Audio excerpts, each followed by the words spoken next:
what's the latest news about the lawsuits against the National Association of Realtors and big brokers everywhere? There are changes and updates almost daily. Let me make sure that everybody is clear about what happened. There's 4 cases. I think there's maybe even one in Georgia, but California and Florida and other places where home sellers collectively are filing a class action lawsuit against real estate brokers and the National Association of Realtors, saying that the National Association of Realtors caused collusion. And so what they're saying is that the requirement for a listing broker to pay a buyer's agent's commission, so let's say the fee for selling a home was 6% and 3% went to the listing agent and 3% went to the buyer's agent.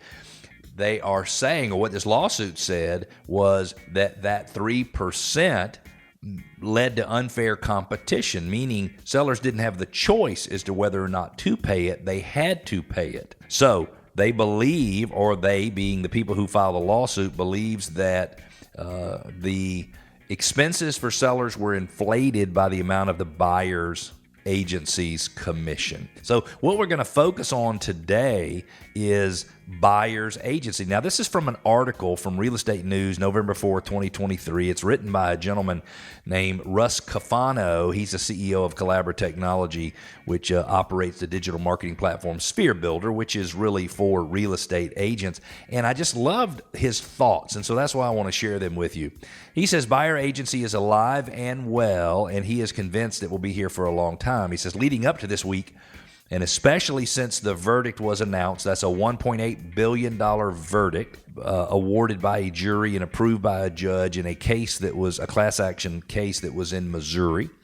The defendants were the National Association of Realtors, Berkshire Hathaway, Home Services, and Keller Williams. RE/MAX and Anywhere were part of that lawsuit, but they settled before the jury made a decision.